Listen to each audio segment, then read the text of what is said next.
escreve assim: não sobrou. Então o que tem que fazer? Tem que inverter essa lista, porque dízimo é primícia. Terceiro tipo de não dizimista na igreja: o avarento de carteirinha. Ele não dizima, ele é contra dízimo, fala mal de quem recebe dízimo, fala mal do recurso da igreja, critica você porque você dizima. Pastor, mas ele não vai ser salvo porque ele não dizima? Não, o dízimo não salva. Ele não vai ser salvo porque ele não dizima. Ele não vai ser salvo por causa disso aqui, ó. 1 Coríntios 6,10. 1, 2, 3. Não erreis, nem levadas, nem idólatras, nem adúlteras, nem efeminadas, nem sodomitas, nem varões, nem avarentos, nem bebedores, nem malditos, nem roubadores, Tem uma lista grande de gente que não vai entrar, sim ou não? Então vamos ver quem não vai entrar. Os devassos não entra, sim ou não? Os idólatras não entram, sim ou não? Esse povo que tem mais cultura, etc e tal. Quem não tem fidelidade conjugal, os adultos também não entram, né? Entra não, adulto? Ok. Quem mais não entra? Os afeminados. Então é bom apertar o passo aí, viu? E menino muito molinho, com a mãozinha muito mole, direito aí, meu filho, em nome de Jesus. Grossa essa voz, te apruma. Os afeminados. Quem mais? Diga assim: toda prática sexual perversa não entra também. Quem mais não entra? Larga seu carro ali, o cidadão vem, rouba seu carro, leva embora, e tantos assaltos de casa, etc. Não entra. Quem mais não entra? Quem mais não entra? Encheu a cara. Quem mais não entra? Quem mais não entra? Agora, o que o avarento está fazendo no meio dessa gente tão complicada aí, irmão? Fala para mim. Porque à luz da Bíblia, o avarento e o praticante do homossexualismo é a mesma coisa. O avarento e o adúltero é a mesma coisa. Você que não entrega dízimo por avareza não pode criticar adúltero e muito menos homossexual. E você ia estar no mesmo nível. Dou dinheiro para a igreja não, dou dinheiro para pastor não. Meu dinheiro é para mim. Ok. Então diga assim: o problema não está em 10%. Não está em 10%. Ou em 1.000 ou em 10.000.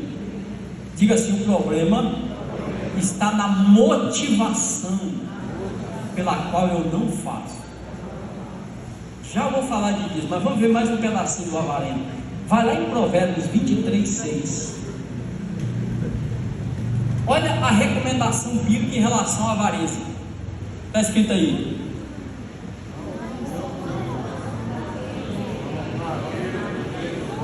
que é o mesmo avarento, nem. Olha o que vai acontecer no verso 7.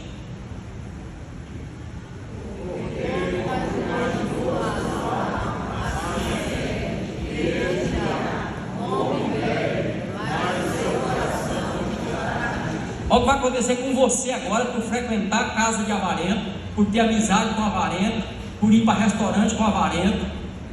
Olha o que vai acontecer com você agora.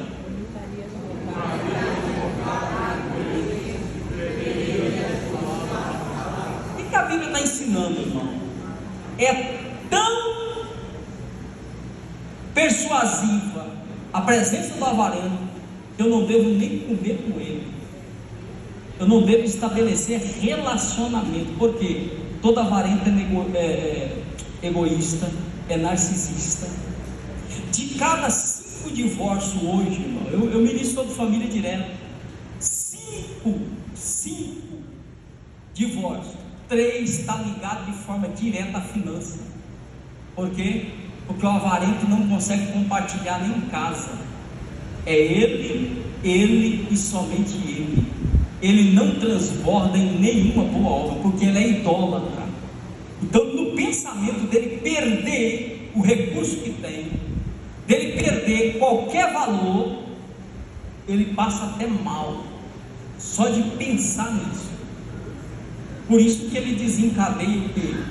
A murmuração contra a igreja, contra o pastor e contra você que contribui. Agora, já que eu fiz a pergunta e contextualizei o dízimo, eu ia deixar para o final, mas deixa eu pegar enquanto está fresco isso aqui na tua mente. Dízimo, diga comigo, antes da lei, Abraão devolveu a Melquisedeque. Capítulo 14 do Gênesis está escrito que Abraão devolveu. Quem era Abraão? Diga assim, o pai na fé. O dízimo antes da lei era o que? Fé. Na lei, tanto Abraão como Isaac e Jacó, a Bíblia registra sobre dízimo. Na lei Deus mandou regulamentar o dízimo. O que é isso? Deus trouxe lei sobre a prática que existia. O dízimo vai ser entregue dessa forma, vai ser feito assim. Então, dízimo na lei, diga assim, dízimo na lei, obrigação. Então tá bom. Esquece agora o Antigo Testamento. Vamos para a graça agora. Hebreus 7:8. Hebreus 7:8. Leia para mim o que está escrito aí.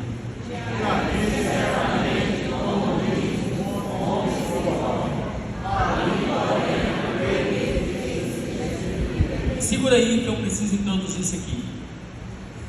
Os escritores hebreus, ele escreve a epístola para mostrar aos novos crentes que haviam abraçado a fé da igreja primitiva que a graça é superior à lei e que não podia continuar fazendo culto judaico, trazendo o ritual da antiga aliança o novo. Por quê? Porque agora nós temos a sombra que deixou de ser sombra.